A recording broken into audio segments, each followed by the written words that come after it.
Advised that recommendations to Council contained within this agenda can be subject to alteration. Applicants and other interested parties should refrain from taking any action until such time as written advice is received confirming Council's decision with respect to any particular issue. Any statement or insinuation of approval regarding any planning or development application made during an agenda briefing session is not to be taken as notice of approval from the Shire. The Shire advises that anyone who has an application lodged with the Shire must obtain and should only rely on written confirmation of the outcome of the application and any conditions attached to the decision made by Council regarding the application. An audio and or visual record will be made of these proceedings to assist in the taking of minutes. Acknowledgement of country. The Shire of Harvey acknowledges the traditional custodians of the land and their continuing connection to the land, waters and community. We pay our respects to all members of the Aboriginal communities and their cultures and to elders both past and present. Item 2, record of apologies and leave of absence. Apology from Councillor Jackson, Councillor Carboni and Councillor Boylan. Item 3, declarations of members and officers' personal interest. Councillor Beach. Yeah, thanks, Mr. President.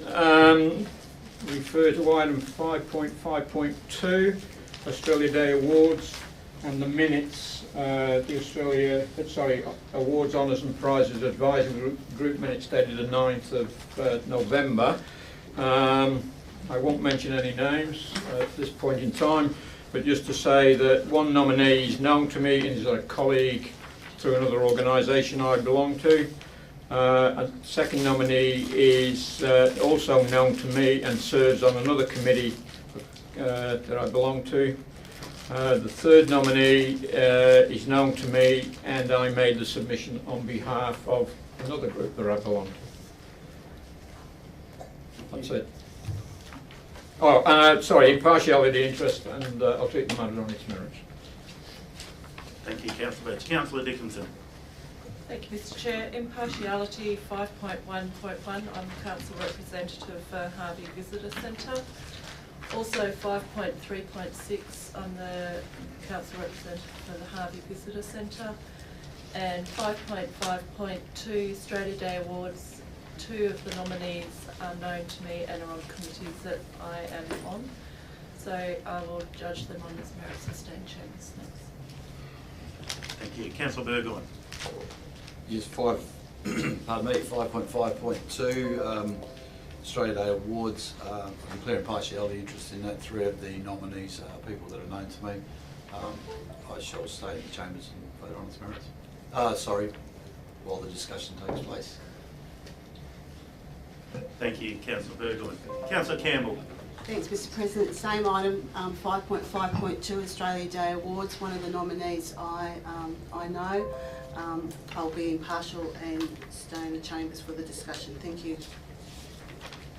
Thank you, Councillor Campbell. Councillor Beach. Yeah, sorry, Mr. President, I got another one. 5.5.1, the Harvey Community and Sporting Facility. I am a member of that advisory group as a council rep. Impartiality, interest, and I'll stand in the chambers and vote accordingly. Vote on its merits accordingly.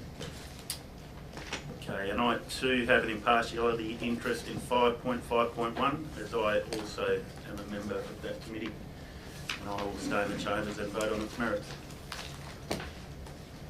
Okay, item 4, deputations.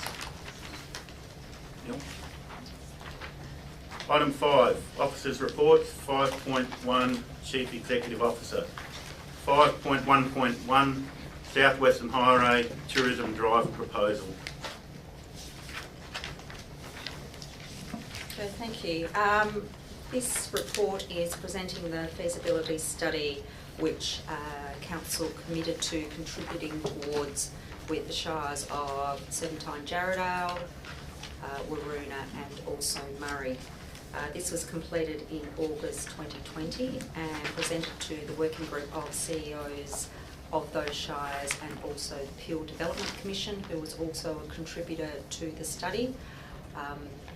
Although the study highlighted the benefit of progressing a tourism highway initiative, it was considered due to the cost of rolling out this program, the unknown economic and tourism environment at the time due to COVID, that this feasibility study be placed on hold, the recommendations noted, and to revisit this initiative potentially in a 2-year time period when there was more certainty in the economic and tourism environment, and potentially pursue at that time.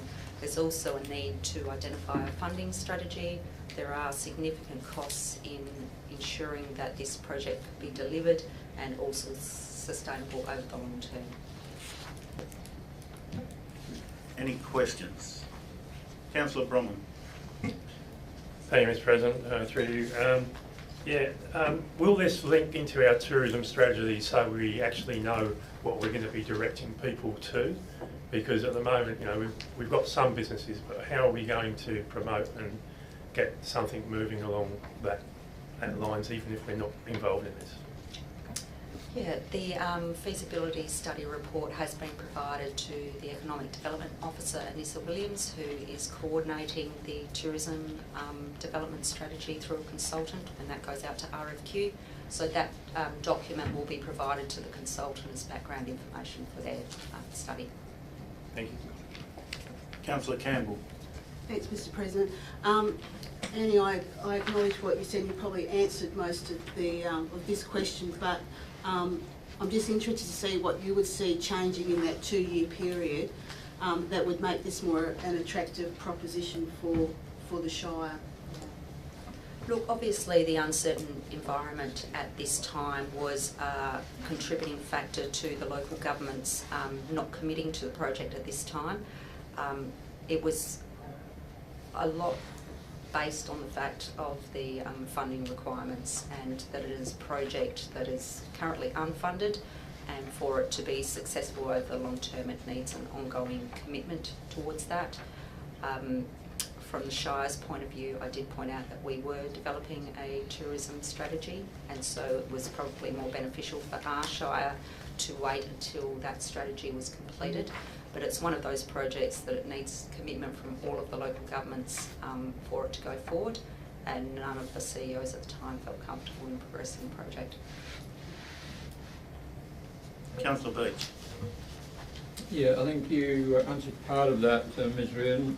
On page 8 of the report, under the comments on the 4th paragraph, talks about the requirement for the significant contribution that you mentioned, but it's highlighting business and industry support. It goes on to say funding to contribute the project would be minimal. Just the question, is that being tested, or is that just a conjecture of the author of the report? Yeah, look,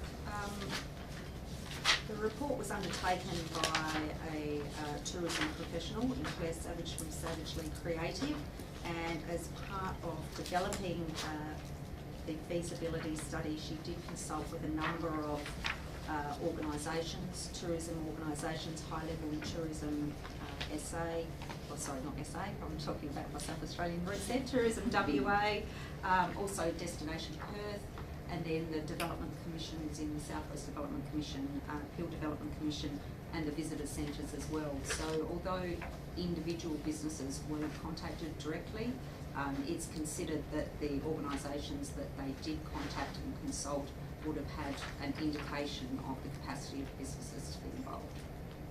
Thank you.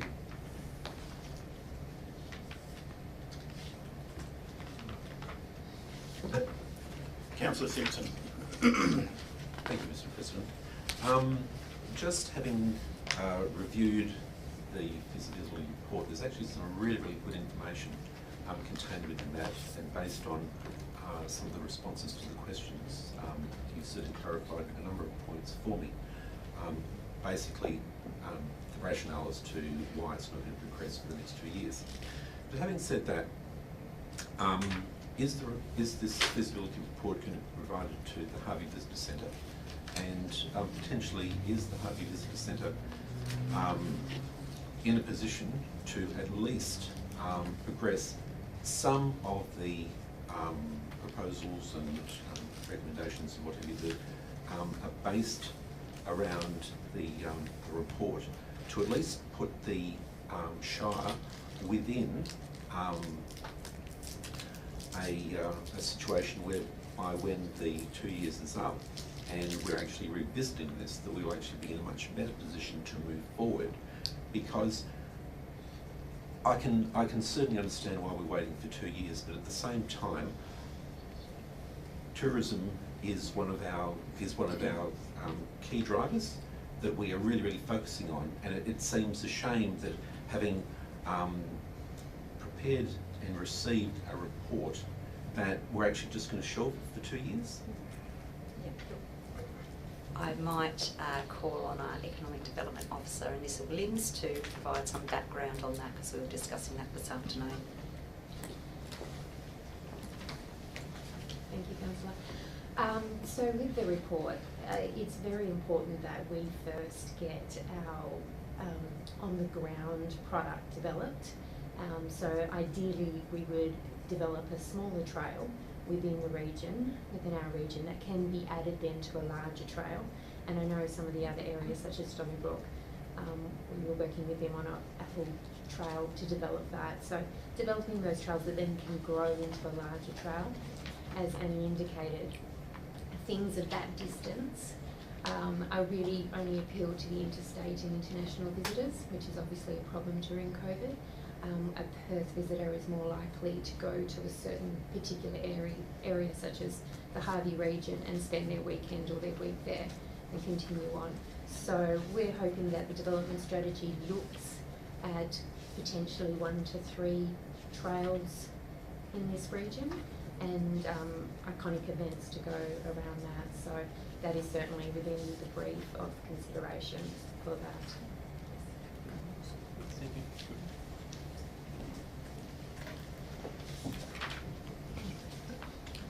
No further questions?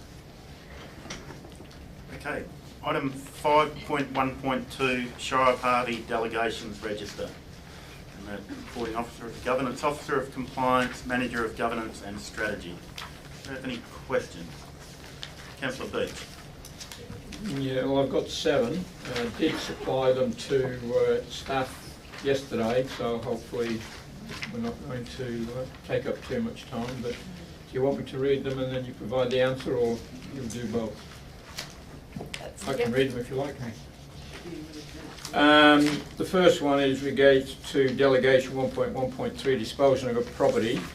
My question is, prior to any land or building asset being listed in the annual budget for sale, do we need a council resolution? And that's highlighted in condition A of that delegation, or is by adopting the budget sufficient enough?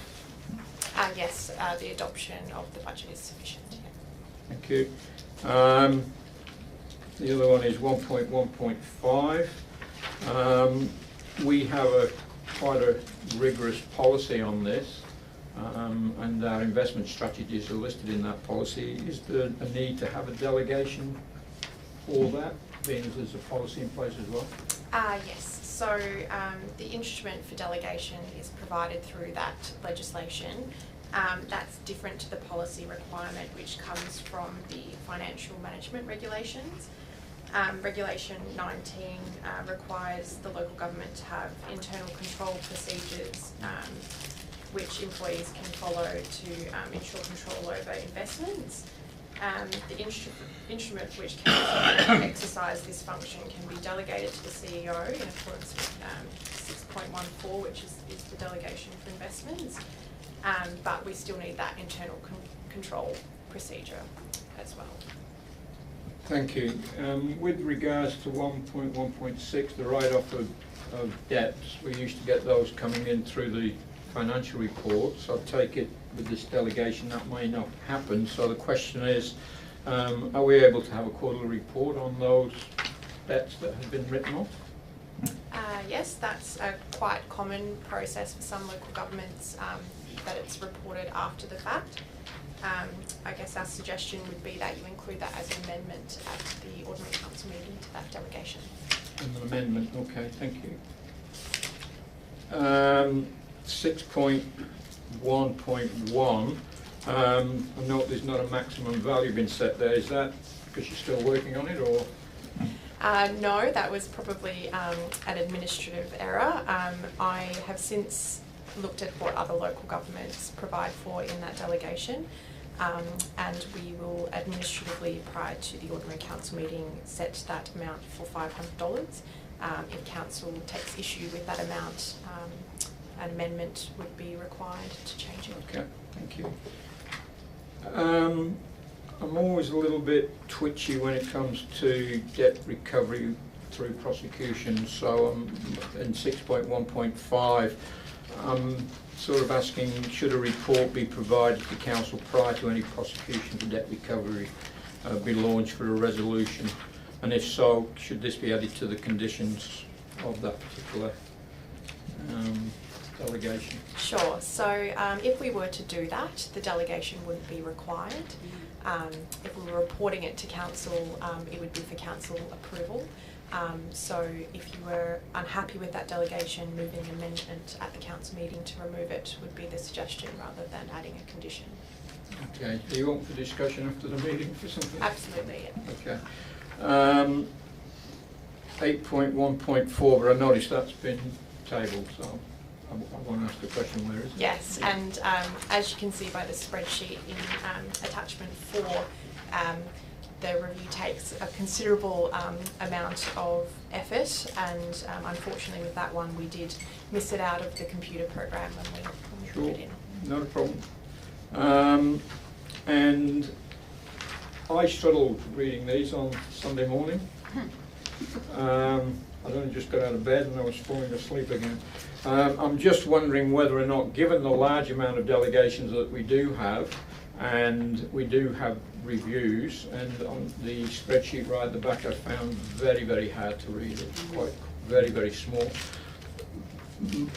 My question is, given the large number of delegations in delegation register as a whole, would you be open, or the CEO be open to conducting the workshop prior to the next review, so we can go through them individually and probably openly discuss them rather than having them in a formal setting like we are now? Just while a workshop could occur to workshop the delegations, from my perspective, amending them in a council meeting is the best practice. It would postpone a significant amount of operational, I guess, issues that have been brought to our attention. As referenced in the report, a lot of the delegations aren't quite operationally sound, and some weren't compliant. That has meant that we've been acting through a lot of these processes, which is not necessarily incorrect, but not as good as it should be. It would, now that we've brought it to council's attention, delay us from being able to perform those functions. I would imagine that a workshop would happen at the end of this month, and it would probably leave the delegations to January or February. No, I think you misunderstand me. I was thinking, well, we've got these here now, you've done a lot of work, and you know, whatever the resolutions are with some minor amendments, but there's an annual review, so prior to the 2021 annual review, could we have sit down and work? So I'm not saying delay the process now, fully understand that, but for 2021 and years beyond that. Yes, and I think the appropriate way to do that would be to perhaps have a policy in relation to delegations. I know that sounds like an overburdening governance arrangement, but that policy could say, you know, we would like to have a workshop, and this is a more detailed process to follow. So absolutely, the administration could write that policy. I know I'm getting into debate now, but with such a lot, some things could slip through to the keeper and we don't get to see them, and it's too late. That's all. And there's a lot of local knowledge around the table. Yes. Thank you. Any other questions? Councillor Simpson. Thank you very much. Could I just ask you, on page 113, related to the CAT Act 2011, I noticed that sub-delegates include customer service officers. Now, I'm just wondering, so the function is authority to grant or refuse to grant a CAT registration. And I'm just wondering about the efficacy of having a customer service officer actually making that decision, particularly when you consider that when you actually look at the Dog Act on page 121, the function is to authority to determine to refuse. And basically there is also there's no customer service officer in the sub-delegation for a dog, yet there is for a cat. And whilst I appreciate that dogs and cats are not mutually exclusive, I'm just wondering why there is that disparity in the sub-delegations. Sure. To answer in relation to the Dog Act, it's probably an administrative error. There probably should be sub-delegations to other employees in there. However, that's not a council decision, that's one for the CEO, so she's able to make those decisions throughout the year. In terms of customer service officers approving registrations, that's something that occurs as commonplace in local government. It really is about accepting the payment for that registration. It would be very unlikely for a customer service officer to not approve a registration, provided that they provided all of the information that's required of them under that legislation. So there are detailed processes in each act about what's required of a person before our customer service people can give them the registration. So.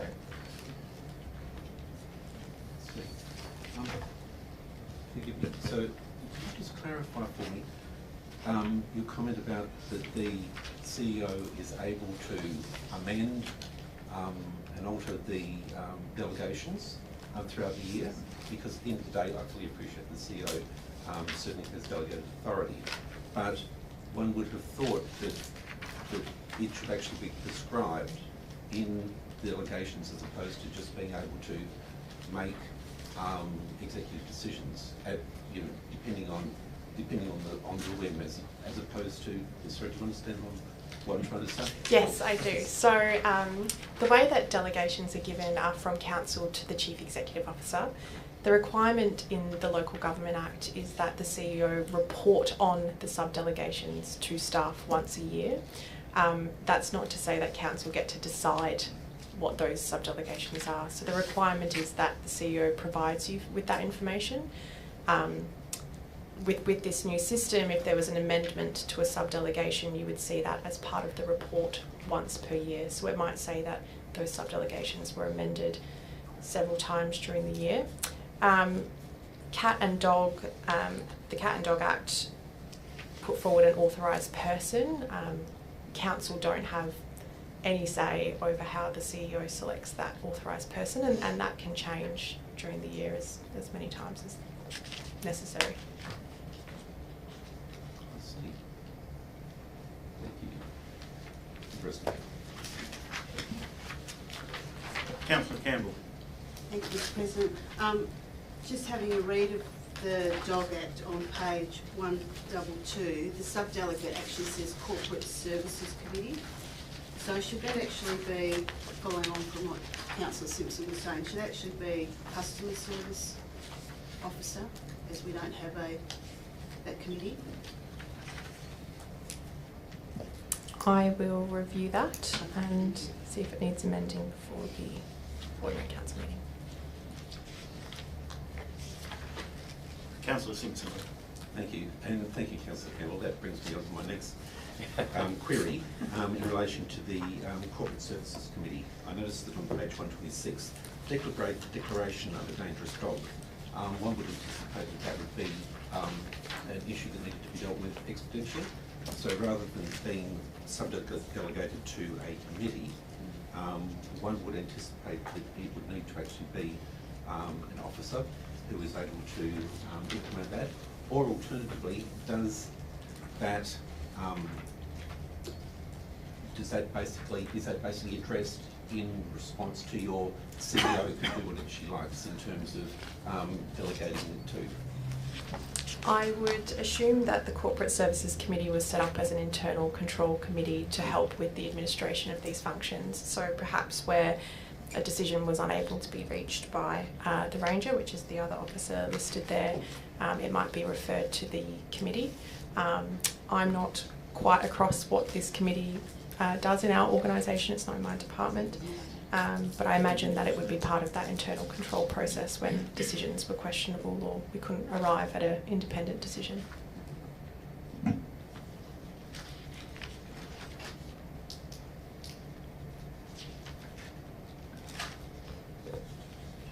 Any other questions?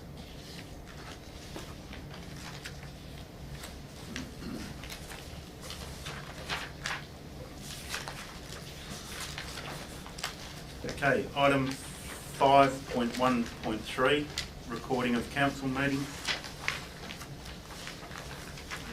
Any questions or queries? Councillor Birdwin. Yeah, it says in there, or has a thing about what happens when we need to go behind closed doors and other circumstances.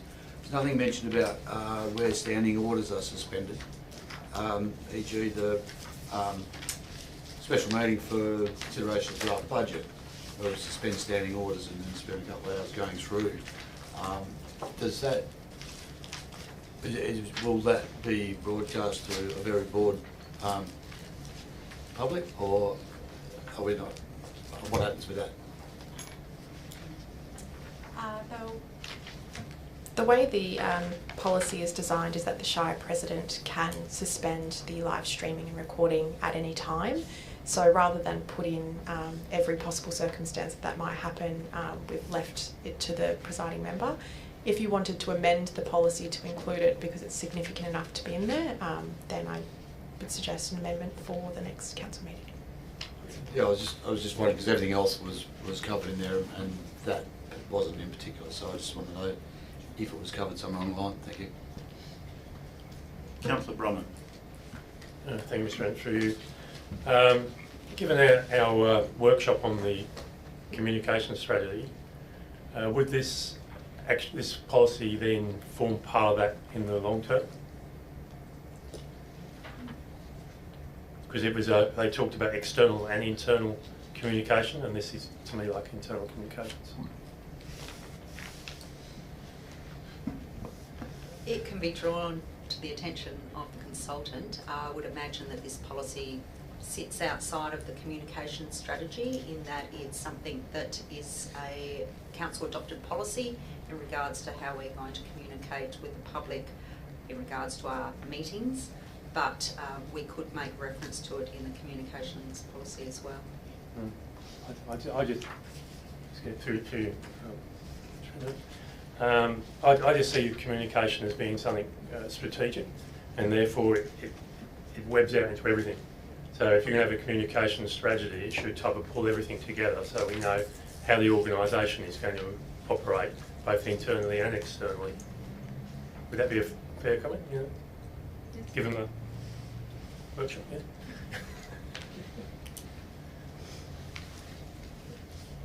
Are there any other questions? Queries with regards to 5.1.3? Okay, 5.1.4, Harvey Community Precinct Redevelopment. I'll call Manager Special Projects to introduce this item.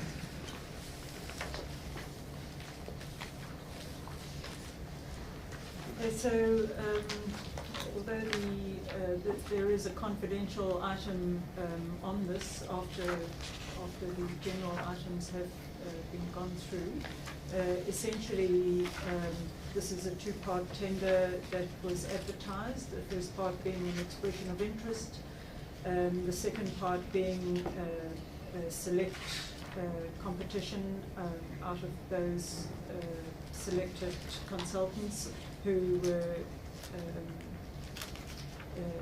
suitable for the project of the Harvey precinct and Harvey Hub, which is the redevelopment of the library and administration centre. So essentially, we asking the council to note the decisions that came out of the judging, which was made by both the senior staff and the councillors, and we'll discuss this further in the confidential session.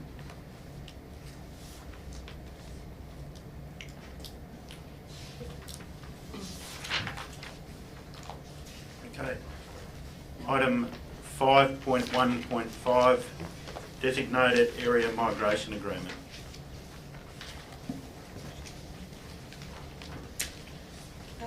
The Shire President and myself attended a session which had been organised by Nola Marino MP back in November 2019 because Nola had become aware of businesses who were experiencing shortages of staff. So she had organised for the Department of Home Affairs to attend sessions in Bunbury and also Busselton to gauge interest in establishing a designated area migration agreement.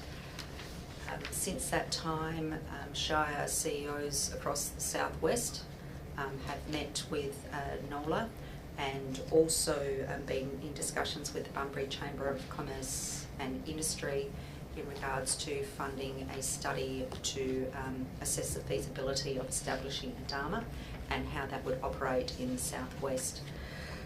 The Bunbury Geographic Chamber of Commerce and Industry have obtained funding from local businesses to progress that feasibility study, and this report is to note the support for a potential DAMA over the southwest region, and also indicate in principle support for the funding of a designated area representative, which can't be a local business. It needs to either be a local government or regional government agency.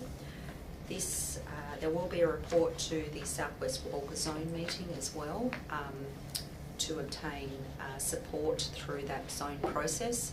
But currently, of the 12 local governments in the southwest region, 11 have indicated support and potential financial support towards a DAMA and also a DA. Councillor Adams. Yeah, wonderful idea. Certainly going to help our unemployment situation as far as the country and the state is concerned, from what I hear and read. Did these discussions, Annie, take into account the amount of people unemployed, or the opportunity to retrain or train people for these to fill these skill shortages, or do we ignore that? And equally, well, yeah, that's the major point I'm making, I think, is that we have a, a vast amount of unemployed people. Did these discussions take into account the training of them and so on and so forth? Thank you. Yeah, well, I think it was brought a lot by industry through the federal member, that there were a lot of skills shortages or people there to do the work. And I think the state government's highlighted that with try to wander out yonder and work.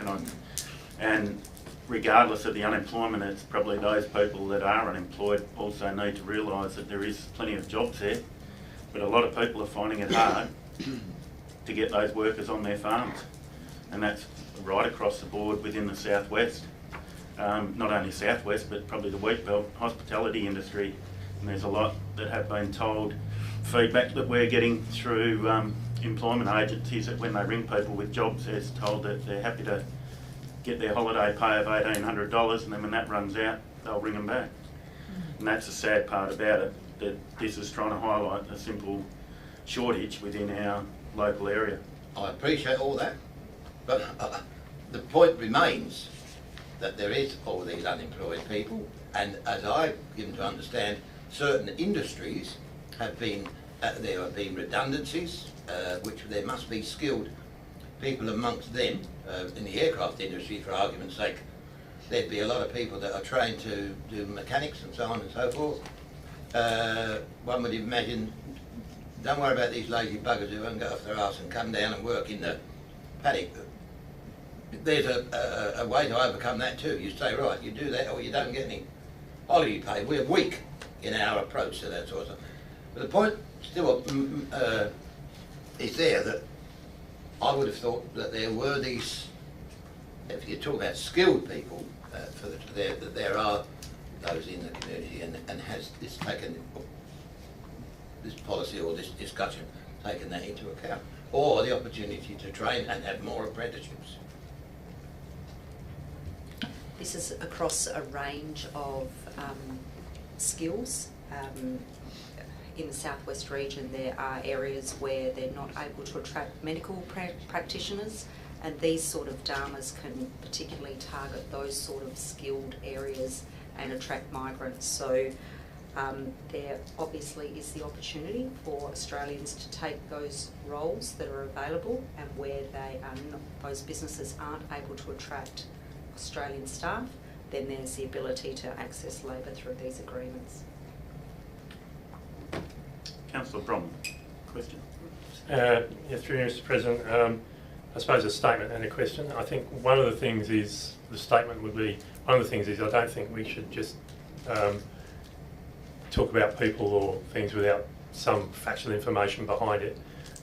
What we need to do is just look at the facts and get more information before we make a decision on these type of things, because the types of questions that were raised to me was, what industries are we talking about? And you just mentioned doctors, you know. What jobs are we farming out? What skills do they require? Because, you know, sort of, if there are unemployed people within the Australian community, then we should obviously be trying to provide them with the jobs first. And the other question, of course, that came to my mind would be, why should ratepayers fund anything that would take jobs away from Australian people anyway? Isn't that a business issue? I suppose part of that is a statement. There is a feasibility study being funded by local businesses, and if there is a dharma established, as mentioned, it can't be administratively run through private industry. It needs to be run by an agency or a local government, and there are costs and fee establishments for paying for that service as well. So I don't think that the intent of the dharma is to replace Australian workers, it's to supplement those skill shortages that are in the southwest region. But the feasibility study is being undertaken, and that will provide the facts that is required to make an informed decision. Okay, thanks very much. That's exactly what I wanted to hear. Any other questions? Okay. Infrastructure services, 5.2.1, Rig Road, Myla, proposed no stopping parking restrictions. Director of Infrastructure Services. Yeah, thank you, Chair. Yeah, look, basically it's just a short report that talks about looking at trying to improve some safety on Rig Road in Myla. As we all know, the Crooked Carrot is a very successful eating house that has expanded, you know, almost exponentially over the years from its humble beginnings. And parking and access has been an issue both with us and Main Roads. They subsequently developed quite a large parking area on their site, but patrons continue to park on the verge on the Rig Road. We've had complaints from the residents that live at the end of that street in terms of vehicles parked on both sides of the road, people crossing the road, and all sorts of things. We've been also discussing this with Main Roads and the Crooked Carrot. The Crooked Carrot are now trying to promote people to park within their car park. Main Roads have undertaken certain things at the intersection with Forest Highway to stop indiscriminate parking within the road reserve, and they've also blocked off some access points. So we're sort of working together because Forest Highway is a 110 km/h road, and given the popularity of the Carrot, you know, it's an accident waiting to happen if it's not managed properly. So what we're suggesting here, and we have been discussing this with the Crooked Carrot for some time, is restricting the parking on the north side of the road. Basically we're doing this through the head of power, which is the parking local law, which allows us to put some no stopping restrictions in, and obviously then it can be enforced. There were some questions on, you know, what happens if, you know, how is it going to be policed? Well, it's going to be policed by our rangers, and if, you know, if basically it becomes an issue where people are still parking there and they're getting infringed and it's creating a lot of headwork on our enforcement team, we may have to look at some other measures, like putting some physical barriers on there. I mean, but that would be a last resort.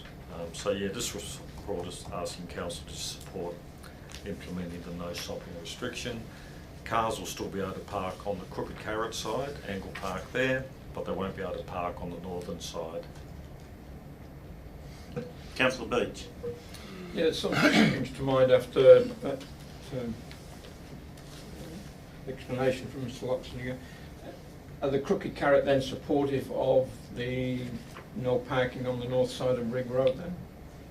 After you said you'd had discussions with them. Yeah, they acknowledge that it's not safe, and also by restricting that parking on that side, at least it'll force people to go and park within their car park. And they've actually got a variable message board, they've got some signage there actually trying to direct people into their parking area. So yeah, so they're supportive of that. Thank you. Councillor Adams. Yeah, I wonder if I may, but this item and the next item brought to my mind, they talk about the South West Highway and safety and so on, brought to my mind the original plan to have a pathway to accommodate agricultural vehicles. If you remember that we were going to have has anything, what's happened with that? Been dropped, is it? No idea? A little bit before my time here, but look, interestingly enough, we have got a meeting to discuss another development in about a week's time, Liz, where there was some suggestion about that particular road. But at the moment it's only a line on a plan, that road there would be something that would come to fruition once Forest Highway became a freeway and they started to restrict access onto that road, you know, like agricultural equipment and all Yeah, that. well, so this was supposed to take the agricultural gear off of the main. Yeah, it hasn't gone any further than a line on the plan, but we have got a meeting next week to discuss another development where that's going to be discussed. Thank you. Okay, no more questions. Okay, 5.2.2, proposed new path, South Western Highway between Uduck Road and Hinge Road. Yeah, thanks, Chair. Look, this is in response to a petition that was presented to the council at the last meeting. Obviously, you know, it's requesting that we consider constructing a path on the South Western Highway between Uduck Road and Hinge Road. Look, we are currently working on a path plan, and my staff have done a lot of work on that. They're doing a lot of surveys, they're looking at missing links, they're looking at all sorts of stuff. Done a lot of legwork out there. Developed a criteria to be able to prioritise projects in terms of strategic benefit, user group benefit, connectivity, safety benefit and whatnot. And that report hopefully will be presented to council in April, May next year. This particular path will be included in those investigations, and it'll be scored appropriately, and then obviously when we report to council will have to decide how much money they want to spend on paths per annum in accordance with all the other requirements that we've got in the annual budget. And that annual expenditure will determine the program in terms of how much we can actually do in one financial year. Obviously, the more we allocate the path, the more we can do. And obviously, once we determine the requirements, that'll determine how long it's going to take to do it. And obviously, we've received a petition, and I have discussed this with my staff. and just because we've received a petition, why should we leapfrog this project? So we are aware of the project, and look, if we had a bucket load of money, we'd probably go and build everything. But obviously we're trying to put some science into developing this program, and that path will definitely be included. And also in the questions that we received for the budget, there's also a suggestion about the path from King Street in Harvey to the existing walk trail that goes under the Southwestern Highway and into the Stirling Cottage. So yeah, all those sort of links and all that will be considered, and then obviously council can then make a decision, and they might say, no, we'd like this path here, we'd like this when we sit down. We'll probably have a bit of a workshop and go through it, but this one's definitely going to be included. Also, the government's given us some more money, the Commonwealth Government, in terms of the local road and community infrastructure project. So there's some money there that we may be able to do some of these projects with that funding too. So that's something we also need to discuss. Okay, any questions? Councillor Beach? Yeah, well, I submitted a couple of questions and I think they've pretty well been answered. So just to reiterate, I asked when was the 10-year local path plan like to be completed. Well, we're suggesting April, May next year if it's coming to council. And is the path subject to the a petition likely to be completed sooner rather than later? So I guess it's all to do with funding and the criteria. Is that summed it up, Mr. Lockington? Yeah, through the chair, that's correct. And also went out there and had a look at that link. There is the we have to build some sort of structure over the drain that's there to get that path across on the hinge. So that'll be an additional cost there. But look, I'm not suggesting that we don't need a path there. I think it would sort of tidy the area up, improve safety, and also the visual amenity of the area. And I think it'd be good to work with Main Roads to actually for them to do something to Southwestern Highway too, in conjunction with. And we had that discussion with the Economic Development Officer about trying to lobby Main Roads to do something for that Southwestern Highway as an entry into Harvey. Yeah, you might not be aware, but quite a long time ago now, back in the dark days, there was a plan to widen Southwestern Highway, and you'll notice on the eastern side, down at the bottom of the hill, slowly they're pushing back with the fencing and the power poles, and the interstate critical Heights was put way back off the road for exactly that reason. Getting to the question, where this footpath has been proposed, that's rather a wide gravel strip, and if that road was going to be widened, they'd probably need that because they can't go through the cemetery, which is pretty well opposite there. So I'm not sure if that road is ever going to be widened, but certainly I saw a plan a long time ago. Yes, through the chair, I found a plan the other day that showed a very large roundabout and all sorts of things there. So yeah, obviously they did some work on it some years ago, and we've got a very wide road reserve there to be able to do something. And look, if we did the footpath before any works, we'd obviously move it closer to the boundary so it doesn't get affected by any future works. It's a bit flooded there too, I guess. Thank you. Okay, item 5.2.3, community open space, binning up landscaping. Thanks, Chair. Yeah, look, I suppose everyone was waiting for this one to come to council. We obviously, in a nutshell, there's some land over in Bidding Up that was being maintained by Bidding Up nominees, and the Shire had no involvement in the maintenance of that land. It comprises about 2.5 hectares of turf, 2 parks, 1 playground, and watered from a lake which is located on private property. So my staff have been doing a lot of work trying to determine what's there, what the infrastructure is there, working with Bidding Up nominees in terms of securing the water. Someone unfortunately went in there and vandalised the pump and the wiring and whatnot, so we've been trying to sort that out. And we've been receiving a lot of emails and letters and phone calls from the community saying, you know, the area looks pretty bad, and they moved in there, it was a high standard, this, that and the other. Anyway, long story short, council previously resolved that we would sort of take over that land, and we're progressing that at the moment with our planners. I think it's almost there. You know, my parks guys have been sort of doing a little bit of work there. Council subsequently allocated $20,000 this year's budget to do that, undertake that maintenance.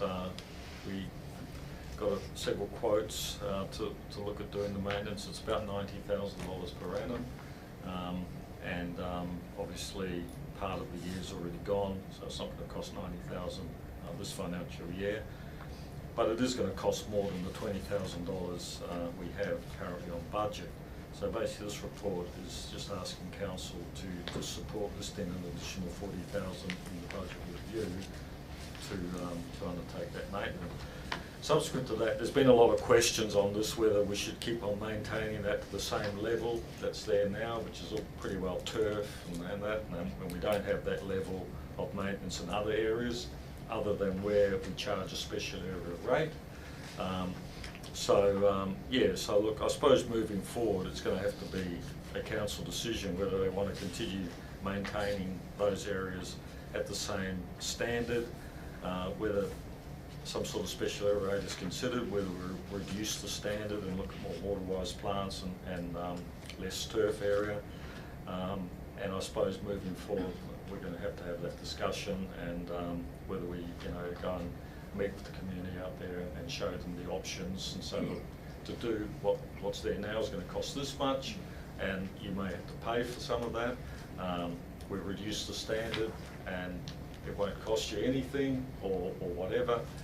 So that's a discussion moving forward. But I think for now, there is an expectation that it's maintained to the current standard, and that's what we're recommending here. Councillor Beach. Yeah, well, you covered the question I was going to ask about a specified area rate given the high standard, and people living in other areas have to pay that. So when would we have that discussion? Prior to the budget, I'm assuming? Yeah, I'd say most definitely. And look, if you look at the plan, it's obviously, it doesn't affect everyone in that area. It only affects certain people. Within that town planning scheme area. So it's probably a discussion we're going to have, because if it's a special area rate, it's not going to be for the whole of Binina. It's only going to be for certain properties. So yeah, we'll probably have to sit down and just look at the options and look at the implications and look at that moving forward.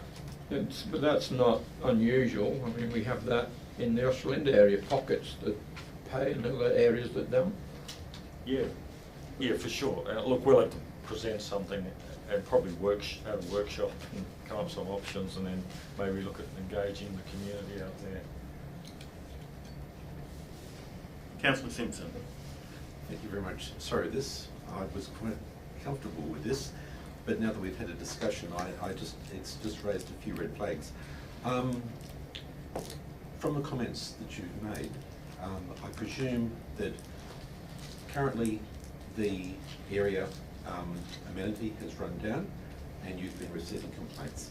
So we're looking at putting in the 20 plus an extra 40 to bring it up to a high standard as it was. Then we're going to review and make a decision as to whether we maintain it to standard, or we're going to lower the standard, get people into, get a local area rate or whatever. My concern is that based on that timeline and premise, we may actually be throwing good money after bad if we've suddenly brought it up to a standard and then we're actually going to lower the standard. So I'm just wondering about the possibility of looking at and making these determinations before we actually go allocating and throwing all this money at bringing it up to a standard, and then that may not actually be maintained into the future.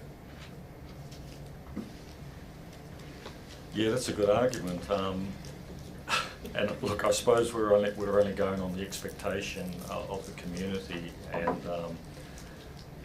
the infrastructure's all there. The grass is there, the turf is there, the parks are there, the playgrounds there, everything's there. It's just being run down. It's not going to take long to bring it back up to a certain standard. I mean, basically, there's a bit of weed spraying, a bit of fertiliser, watering, mowing, whippersnippering, and things like that, and a bit of clean-up. So it's not really going to take a lot to bring it up to the standard that it was there before. It's just moving forward. Do we just keep on maintaining that standard? I suppose that's the question. And obviously there's an expectation out there that we will be maintaining to that standard. I've had people at the front counter saying that I pay my rates, and you know, and you know, you haven't maintained and all that, and I've pointed out that their rates have never paid for the maintenance of those areas. It was all paid by bidding up nominees. The Shire never paid anything for that. Yeah, so look, I'm in your hands. I'm just basically going with what the community wants. As I said, it's all there. It just needs a bit of a tizzy up, and then we can just carry on doing it. But obviously there's a cost to go and mow it, fertilise it on an ongoing basis. But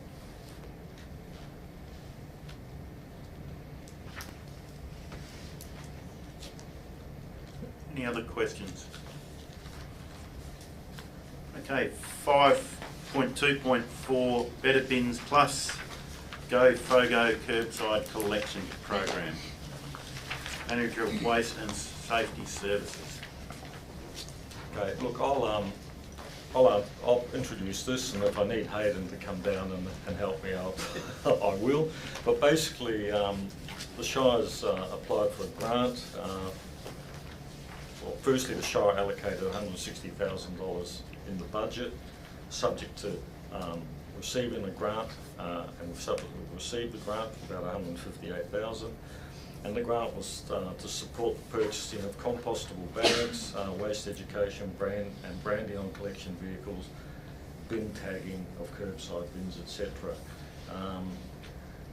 When we were advised that we were successful with the grant, they also advised us that we'll get the grant subject to certain conditions, and the conditions were sort of by a certain date, which was 2026, is looking at bringing all our waste bins up to a certain standard, which is, so all the bins have the dark green bottom, but they have the red, yellow and lime green lids.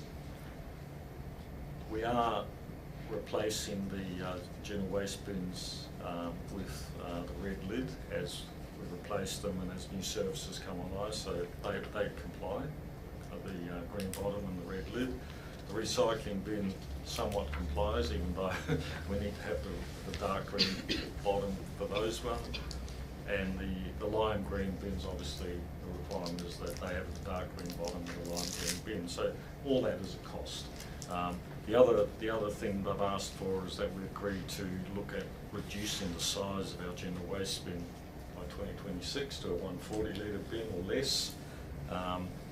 So what we're saying, before we accept the grant, and that when we're locked into all of this, let's go and have a discussion with them to see if we can maintain our current service and still get the grant without having to commit to all this sort of stuff. Now, Hayden's mentioned to me it's not a legislative requirement for us to do this. However, it is the Waste Authority's conditions in terms of us receiving this funding. So we want to find out, okay, if we commit to, you know, getting the different bins and all that, are they going to fund us in the future? What if we don't want to get a smaller general waste bin? What if we just want to stay with a 240 litre waste bin?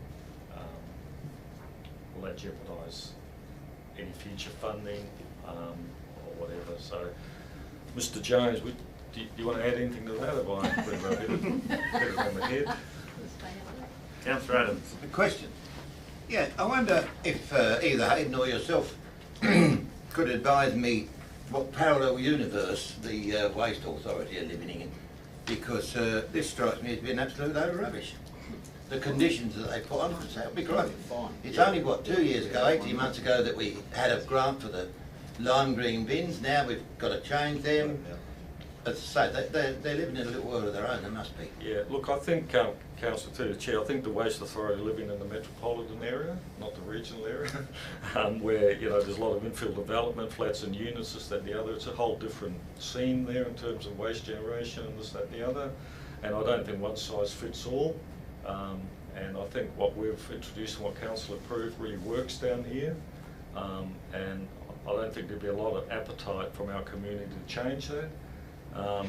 Look, I can understand how they want to standardise everything in terms of, so if you move from Darden up to Harvey or from Bunbury, whatever, to Harvey, people know that, okay, that's your waste bin, that's your recycling bin, and that's your photo bin. So they're all the same. So in time, I mean, you know, as bins get replaced and all that sort of stuff, you know, fine, we can do that.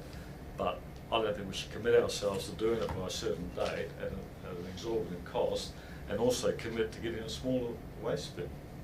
One of the bigger waste bin that we've got is one of the reasons that's contributed to us having the best result as far as the FOGO bins are concerned, because, yeah. Yeah, exactly. The contamination rate we've got is second to none because we've got extra capacity. When your small bin gets full, people are just going to dump it in your next bin, and next bin, and next bin. So look, I think we've got a good argument, but I think before we accept the grant, and in discussion with Hayden, I think before we accept the grant, we really need to go and have a chat to them to say, look, you know, we've got a service that works.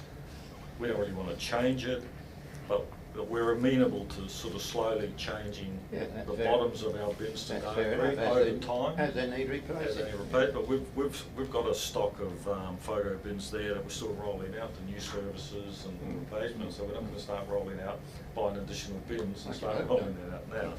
So yeah, so in a nutshell, we're just saying, look, great to get the grant, but we're not going to commit to their conditions, so we're going to have a chat with them. I think it needs Councillor Beach. Yeah, I think you've covered pretty much of it, but do you, in your opinion, are we likely to be forced into reducing to a 140 litre bin over time? I don't think they can force us because there's no legislative requirements. Good. It's just maybe it might jeopardise some future funding to do certain things moving forward. But look, if we can put up a good case to say, you know, we've got low contamination, it's working, this, that and the other, and we say, look, we'll commit to replacing our bins in time without having it like, oh, you have to do it by a certain date, you know, I think, you know, we can make some headway, but we have to have a discussion with them. Yeah, and I didn't realise that we had a stack of, or a supply of lime green bins, because my question was, would we transition out of the lime green bins into the dark green bins with a fluoro top, if you like, the lime green, in the fullness of time as stocks? Yeah, look, I think that's, you know, completely the way we can go if that's, you know, the design and Australian standards and all that. Yeah, I mean, at the time when the photo service was introduced, it was sort of in line with some of the other councils in the region, so that's why we went that way. Thank you. Councillor Dickinson. Thank you, Mr. President. This funding this is just in relation to the bins. It's not going to be affecting any promotion down the track or, you know, jumping on the back of funding for promotion. So if we don't have the right bin size or the right bin need, we can't participate, or is it just purely the bins at this stage? Well, I might refer that one to Mr. Jones. Good through you, Mr. President. Look, it's, as Mr. Lockstick has explained, the legislative requirement on this there isn't one, but as we've found with our recent funding when we purchased all the FOGO bins, what is acceptable today may not be acceptable in the future. And because the Waste Authority is the funding authority behind all the funding opportunities for us in waste in WA, sometimes we're limited to the opportunities we can be provided by what they want. And so if we do go and don't satisfy some of their needs, which is Australian standards, then that might jeopardise future funding opportunities for other things such as complementary measures, such as your compostable bags, maybe additional waste education. So this is something which they haven't said officially, but they do say that this is the way we want to go as a state to standardise things. So it does put us in an awkward situation, but they're not actually coming out and saying it, and this is the opportunity where, from the recommendation of this report, that allows the CEO to go into discussions with the Waste Authority, and we maybe can negotiate a position to see where we go into the future. Councillor Lovett.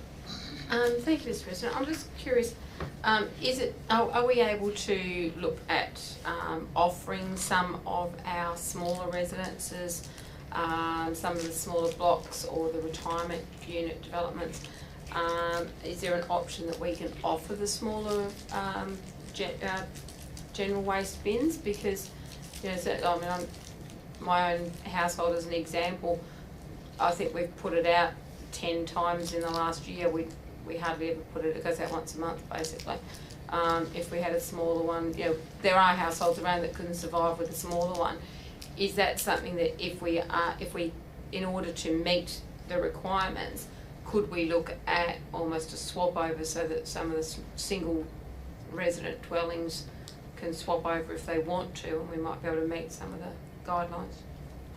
Yeah, look, through the chair, obviously we've got a council decision that tells us what we were required to provide, which was, 240 litre general waste, 240 FOGO bin, and a 240 litre recycling bin.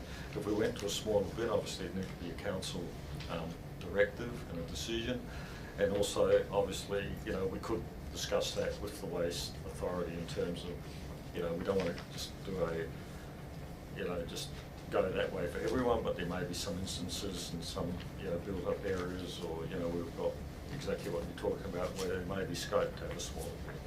But at the moment, you know, that's the council direction to the administration.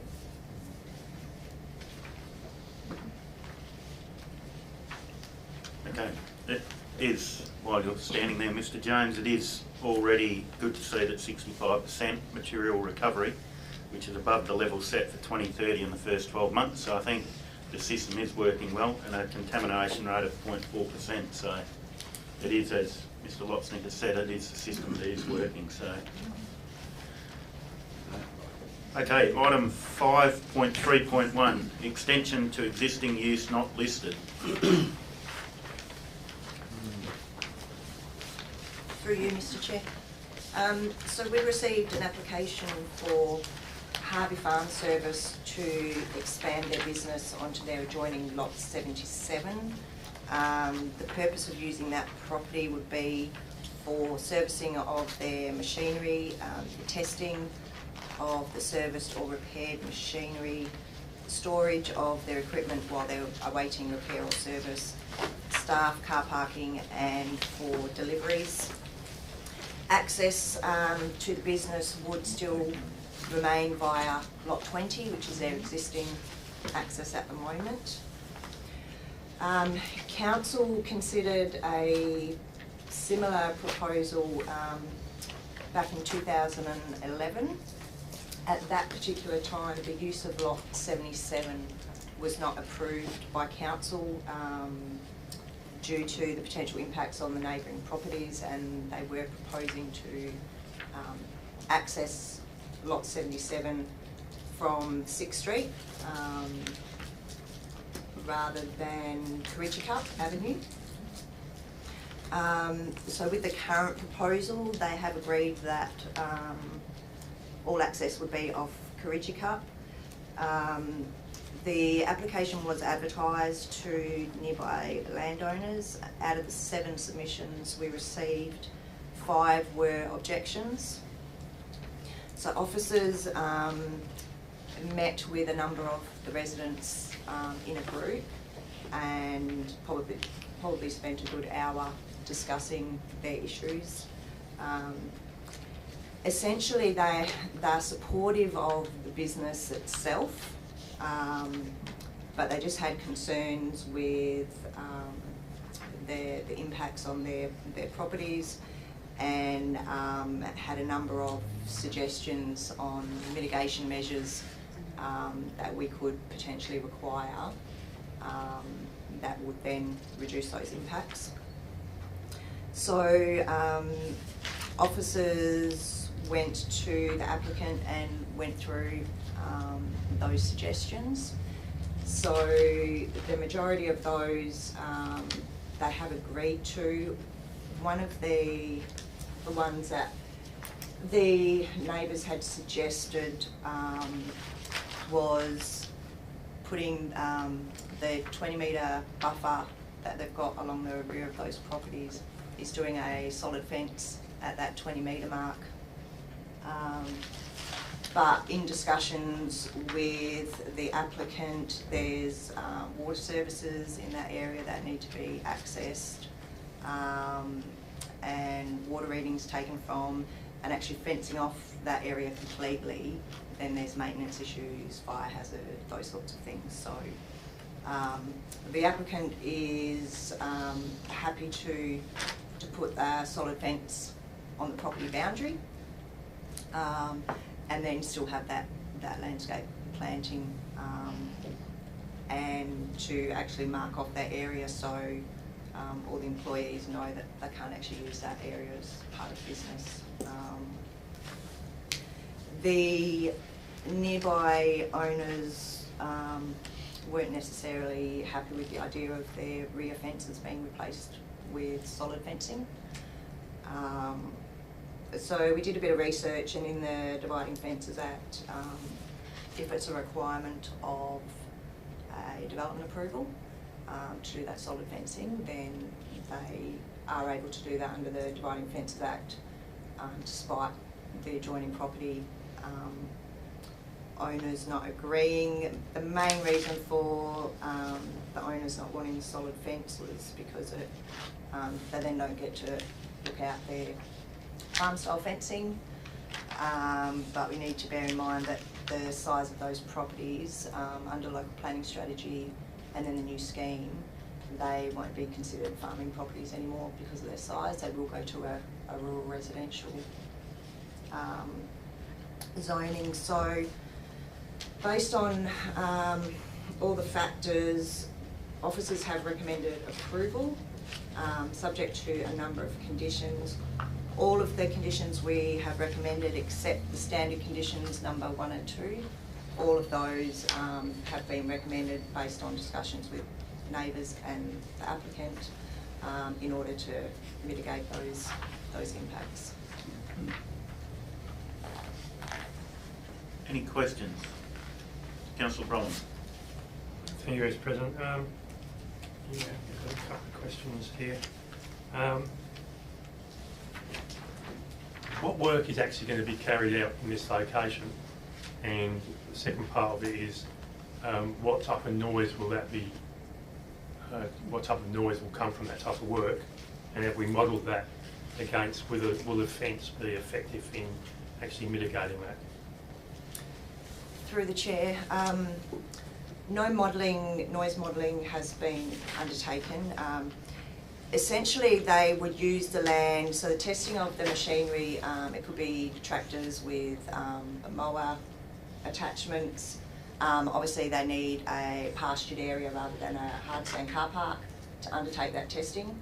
So, in my mind, it would be no different to if they actually farmed that property for crops or something like that. So, it's farm machinery that they are testing. So it'd basically be running those machines around their paddock, mowing the grass to test them, and them actually being parked there until they're ready to be worked on. All right, thanks for that. I was just concerned we weren't going to be doing industrial work out there on the machines and causing a lot of noise. Okay, thank you. One, may I? Councillor Adams, question. Yeah, one wonders why the lawn mowing testing area's got to be up against the residential. You know, if that were taken over the other side, it would probably help. Can make a lot of noise. He's right, can make a lot of noise. Councillor Beach. Yeah, just a point of clarification. The colour-bond fence that's been proposed, that is, because it's not marked on the plan here, that's to replace the existing stock fence at the rear of blocks 1 through to 6, is that right? Yes, that's right. Yeah. Yep. And then the standard post and wire, whatever, type, that's going to be on that 20-metre boundary to the north. Through the chair, that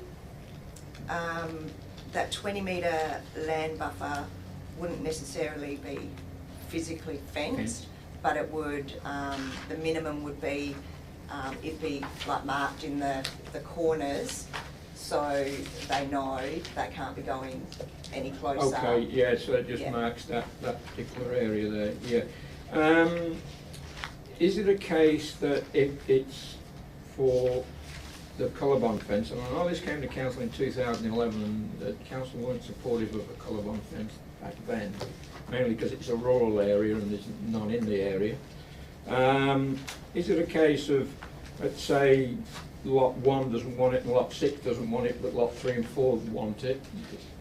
It's either all in or all out. Is that there's no picking and choosing?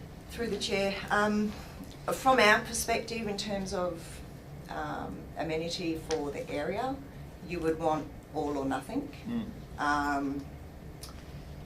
The only other potential option is for that rear fencing to remain as is, and it would just be the landscaping. So they would still have their existing farm fence, but it would be their landscaping, but officers wouldn't support a solid fence at that 20 metre. So our compromise was putting that onto their boundary. Yeah. I drove up there the other day and I noticed that there's 2 or 3 old houses and 2 or 3 brand new houses. Yeah. So I can imagine that some of those older people there won't want to have their back fence solid because of the outlook that they've got. Some were happy and some weren't, so that is potentially maybe depending on the who they were. And that's an unusual bit for Criticup area. No 6 blocks sitting there. And that's an acre pattern. Councillor Brolin. Yeah, thank you, Mr. President. Through you, just sparked my brain there. We've got noise on one side that's an issue, but you were talking about ploughing as well, which creates dust. So how do we mitigate dust as far as these people who live in these houses right next to where someone's going to be ploughing to test? Through the chair. So dust side of things would come under the Environmental Protection Act. So because it's a farming zone, so and the activities that they're doing on it, they're using farm equipment, that sort of thing. So the potential for dust would be no different to if they're mowing their grass, you know, once a week. I guess they're potentially there more, but they're not necessarily mowing the whole paddock, for example, or ploughing the whole paddock. They're doing sections for, you know, as they're testing their machinery. I mean, there could be, you know, a condition requiring a dust management plan, but otherwise it would come under the Environmental Protection Act. Yeah, I guess the reason I'm asking that is because you're going to get, this area is going to be ploughed time and time again when they're testing their machines, and you're going to create dust, and you're going to have, it's not like you're going to plough the paddock once in a year and then go away. It's, you know, in the plant, you're going to actually continue to use that area. So having some form of dust management plan to ensure that the people in them houses aren't impacted, I think would be a reasonable type of thing to ask for. Great. So through the chair, we can prepare a draft condition wording for next week's council meeting if that wants to be considered. Do you want me to put that? Wet the paddock before they start. Councillor Coleman, for Christ's sake. Just a question. Looking at the maps provided, wouldn't there be dust from all of the other farms around anyway? I mean, if we're going to impose it on one, I would suggest that out of fairness, we impose it on all of the neighbours. You know, they're in a farming community in farming lots, so would there be a problem if we impose it on one and then dust comes from all the other farms around? Through the chair, I guess the difference with this particular one is, whilst he's using it for, he would be using it for business. I mean, and you could say that about the farming properties as well. I guess that, you know, they might be selling their hay or whatever, but I don't know exactly what the properties, farming properties around it are used for. But what this one would be used for is a regular commercial, which I wouldn't put in the same category as farming. But yes, all the other properties, farming, do create dust. It is a, you know, a normal occurrence in farming areas. So, I mean, you could potentially justify the requirement for a dust management plan because of the commercial nature of it. But you could justify not having one as well. I guess we are on the assumption that he would be farming this and repairing equipment every day rather than once a week or once a month or whatever, because, you know, that's the, I guess the issue for dust is how often. And I'm a city girl, so I'm not sure how often they'd be actually out there ploughing it to create that dust level. Is that the assumption, that he'd be creating dust sort of every day? I think probably at this point, but it is something we can clarify with the applicant in preparation for next week. Thank you. Yeah. Councillor Dickinson. Thank you, Mr Chair. Where has the applicant been doing their testing previous to this application? Through the chair, the report details previous correspondence that we've had with the applicant on the basis that they have been using, we believe, this property for some time for various components of their commercial operation. So based on those discussions, that is the reason for this application. Following on from that question, has there been a lot of complaints from neighbours regarding what we've been discussing today, dust and that? Through the chair, I believe there have been complaints over the years for various reasons, but the exact nature of those I would have to look into and yeah, advise that next week.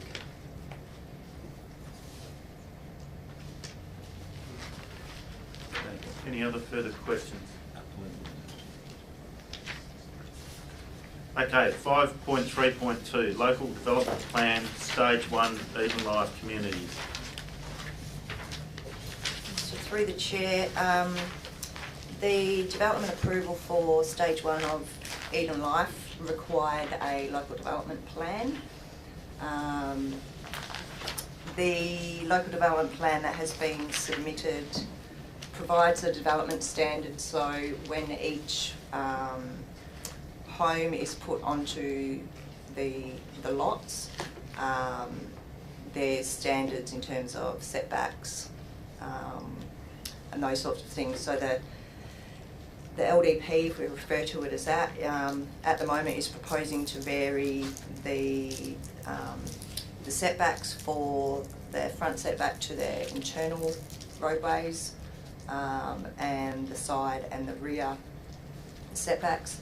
The R codes does allow for those particular provisions to be varied via an LDP or a policy. Officers have no issues with their proposal, so therefore we're recommending it be approved. Councillor Adams. We've settled all our differences, if you like, with Eden Life, and we've had no problems with the way they proceeded. so far? Through the chair, I believe, yeah, everything's all fine and on track. Any other questions? 5.3.3, application for a use not listed animal establishment. So through the chair, so this item has previously been to council for determination as to whether it could be considered consistent with the zoning. As a result of objections being received during the advertising, we don't have delegation. So most of the objections were based on potential noise from the dogs barking, parking issues on the site, their disposal of waste and wastewater, potential odour issues and animal welfare during the summer. Officers have clarified the proposal with the applicant. So the report details how the noise will be managed and the fact that the building is, for example, air conditioned, temperature controlled. Our environmental health officers are satisfied with their disposal for waste and wastewater, in addition to the odour management. And the site has 3 units on it, so for the 3 tenancies there's 11 bays currently marked on the site. So we expect that there would be sufficient parking for this particular unit, given that a daycare facility, whether it's for children or animals, the drop-off times are, dependent on people's work hours, so everybody's not generally there at the same time. So based on all of those, we have recommended approval, subject to some conditions. Any questions?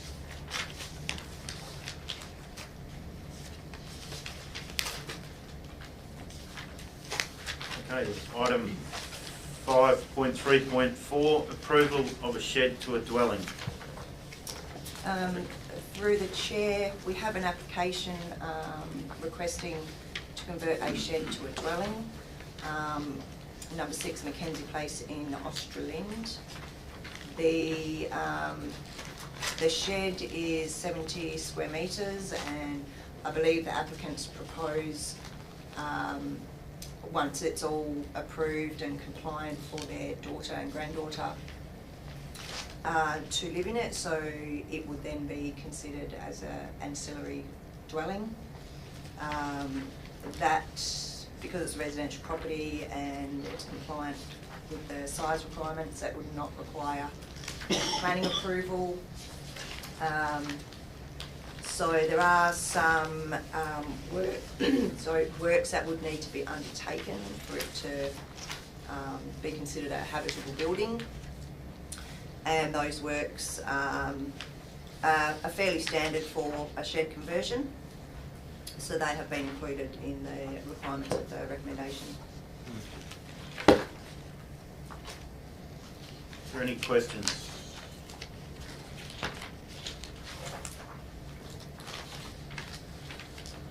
Okay, item 5.3.5, proposed local road naming and renaming for road alignments affected by the Bunbury Outer Ring Road. So through the chair, because of the Bunbury Outer Ring Road, we have 3 local roads affected, where 1 requires a new name and 2 require the existing name to be extended for the new section. So that is a fairly simple process. So the main component of this report is selecting a name for the new road, which is currently part of Treendale Road. So we went to landowners that come off this section of road that would be affected for them to provide us with some suggestions. So all those suggestions are included in the report. They all failed the preliminary validation tests we do with geographic names because they have a fairly strict naming policy. It doesn't mean that they would all necessarily be refused by geographic names, but generally if they failed, you'd have to have pretty strong justification to be able to use them. So based on that, we have, what have we recommended? That we go with one of the names that was suggested by the community, but we have provided some alternatives.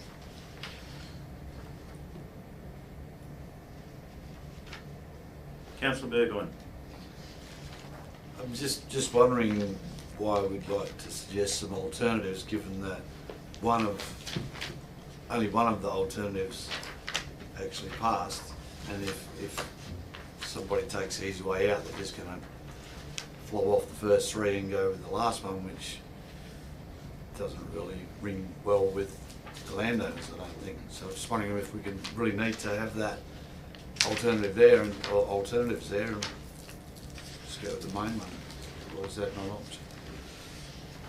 Through the chair, geographic names always ask for alternatives. We can put a proposal up without an alternative, but if they don't accept that name, then it delays that process, because they'll have to come back to us for alternative names. So we always put up our preferred and then provide the alternatives. Yeah. Councillor Coleman. Thanks, Mr. President. Just curious, has the online validation tool sort of changed? Because the precedent being set of Old Coast Road is 2 words. So, you know, when you look at Old Treendale or whatever, there seems to be some logic to having some of that.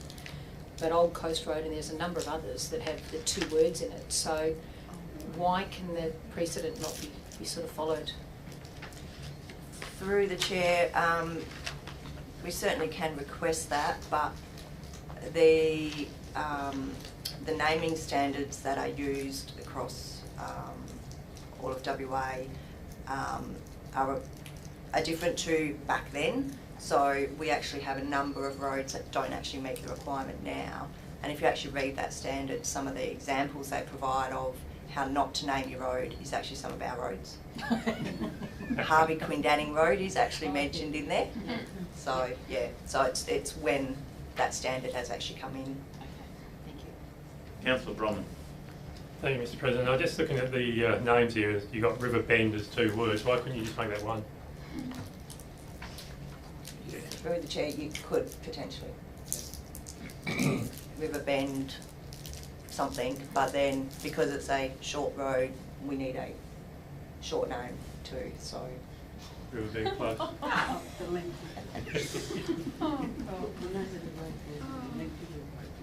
Isn't it? Is that right? Yep. Need a short name.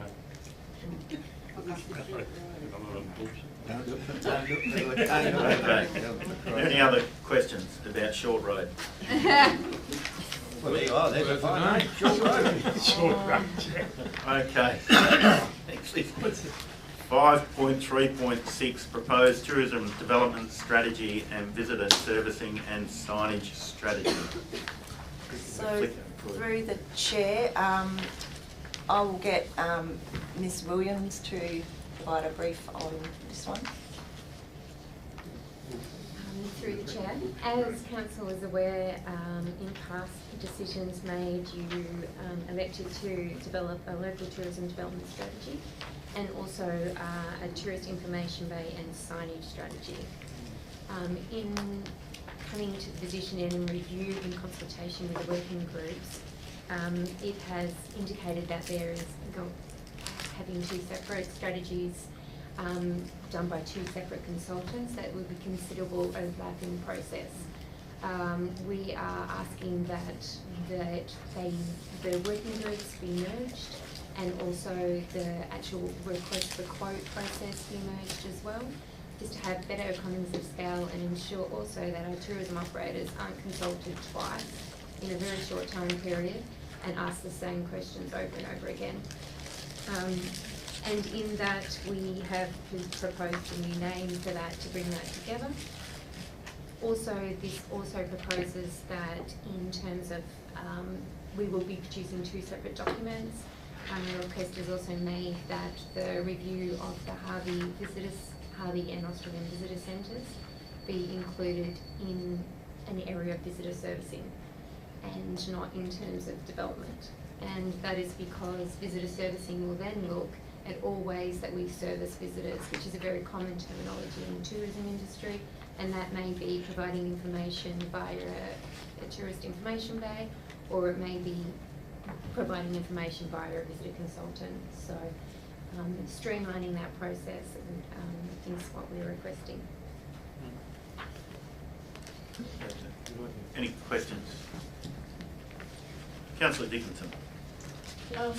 If we're merging, does that mean that we will be reducing it to just two councillors being on it? Because if you're merging them, then you could potentially have 4 councillors. Oh. Ideally, I'd like to keep it at 4. Sorry, through the chair. I think ideally it'd be great to keep it at 4 because they were placed onto those committees with those strengths and their background experience. But that is obviously a decision of council. Councillor Coleman. I mean, I like the proposal. My question is that there's no way I'm going to remember the Tourism Development, Visitor Servicing and Signage Working Group. Is there perhaps a way we could just call it the Tourism Working Group, or something that is relevant but more easily remembered? Most definitely, through the chair, we will take that into consideration.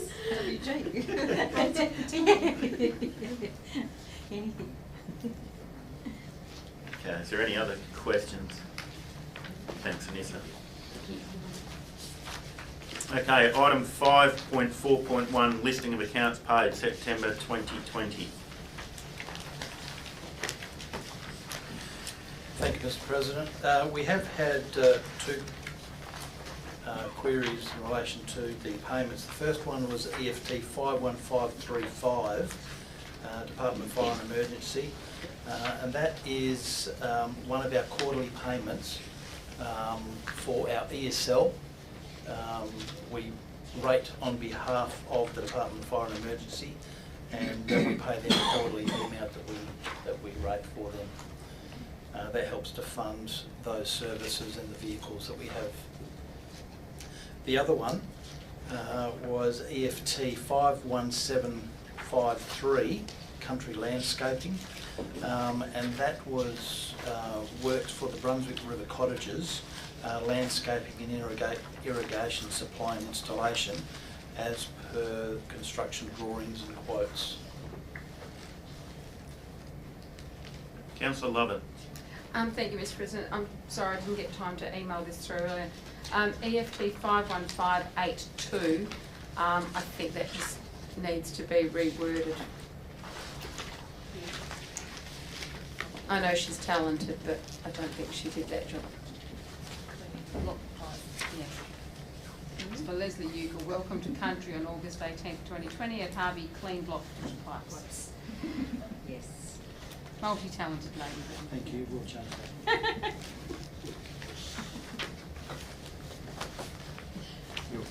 Okay, any other questions? Okay, item 5.4.2, financial statements as at 30th September 2020.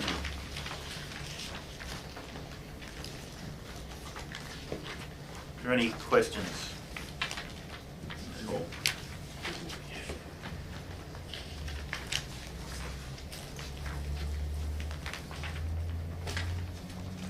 All happy?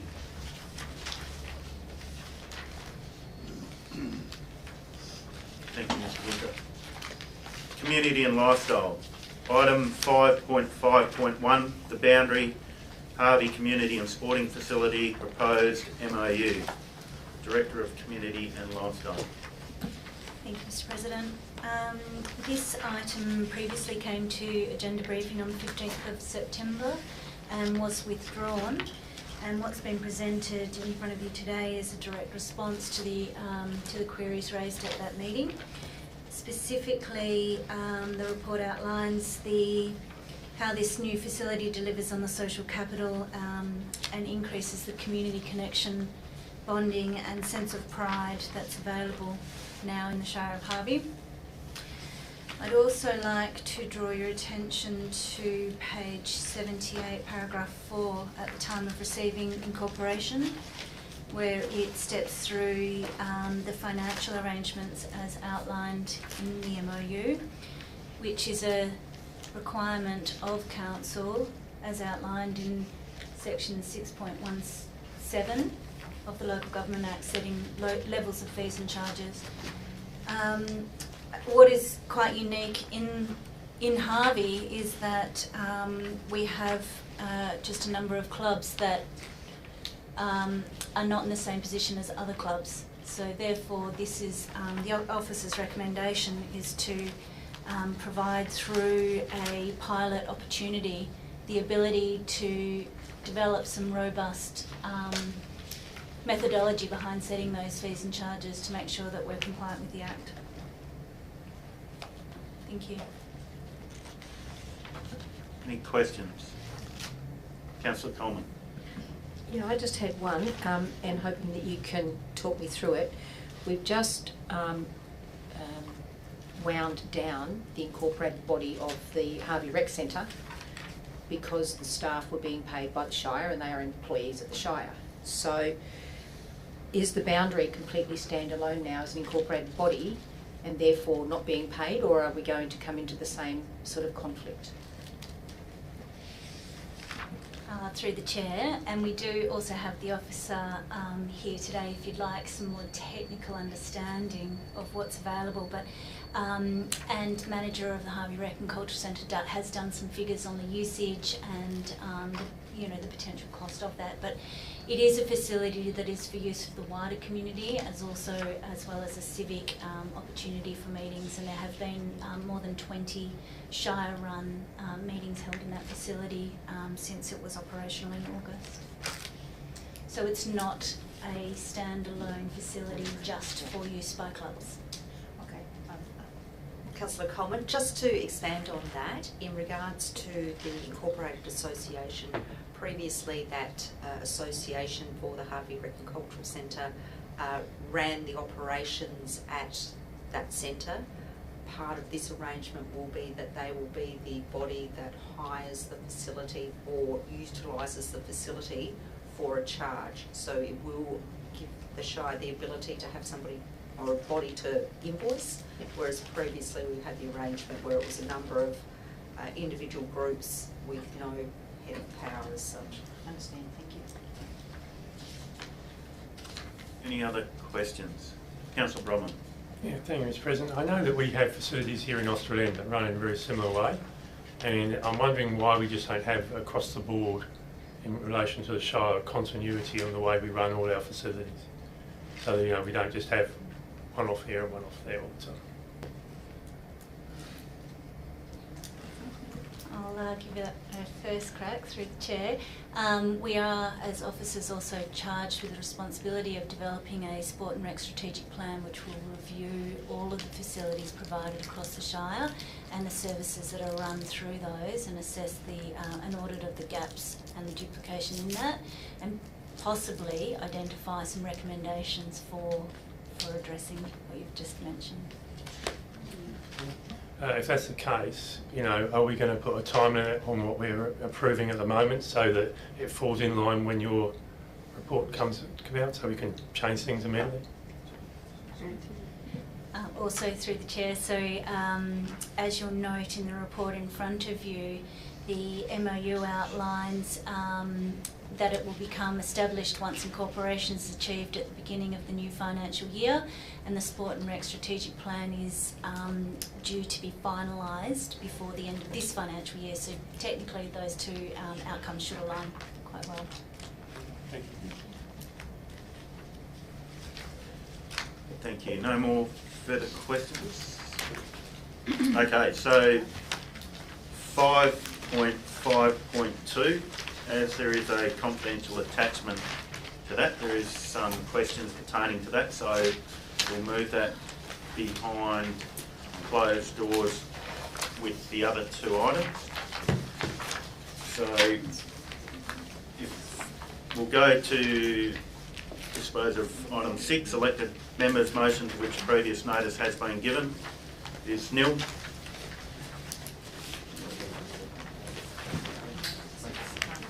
Okay, so